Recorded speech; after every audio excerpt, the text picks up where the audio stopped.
think some of these refugees are just taking advantage of the system? I'm not necessarily taking advantage. I just think the system itself is just set up incorrectly. Yeah. You know, it's not that we shouldn't be helping refugees, but we should be helping ourselves. Our own people. Our own people. A former deputy mayor with the City of Toronto, Doug Holliday, once said to me when we were discussing the homeless problem in the city that if you leave a saucer of milk out for some cats, the cats will keep coming back for more. I thought of Doug Holliday today when I arrived at the Peter Street Assessment and Referral Centre, where a couple dozen refugees are once again camping out. These refugees are not to be confused with the 250 refugees who at various times camped out in front of this centre in July. At the time, our new mayor, Olivia Chow, apologized to them for making them live out on the street and got a cash infusion of $75 million to house them after they had lived in 2 churches for several months. In fact, she made a commitment at the time to open new shelter spaces and to ensure that they were taken off the streets. But with our Prime Minister's magnanimous open-door policy and the naivety of our city politicians and our mayor, most especially, more cats have returned to the feeding bowl. Well, quelle surprise.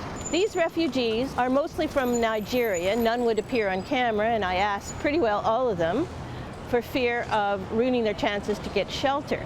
But they were led to believe that they could come to Canada for a better life, for shelter and security. I don't blame them. I blame our politicians, our Prime Minister, our Mayor, our city politicians, who somehow plug up one problem. It's like putting fingers in the dike and more water appears. The current crop told me they've been out here for days, some of them for weeks, and there are people who are homeless who live here in the city or outside the city who can't get shelter, can't get a bed. They told us that, and there seems to be a bit of a class war. They say that some of these refugees are fake refugees. There are fake refugees, in my opinion. You think they're fake refugees? Some of them. Yes. Well, one can blame the politicians for setting up these divisions and for encouraging more and more people to come to Toronto where there is no space with their enabling policies. Well, I don't blame the refugees for coming here. I mean, they were led to believe they would have a new life in Canada. I can't help but notice that many of them have designer luggage. They all have cell phones and laptops, and they seem to be fairly plugged in to how to get themselves help. If I were a city politician, or a provincial politician, or a federal politician, with some common sense, and that seems to be lacking amongst our political class, I would say no more. The doors are shut. Go to another city or go out west where people are needed.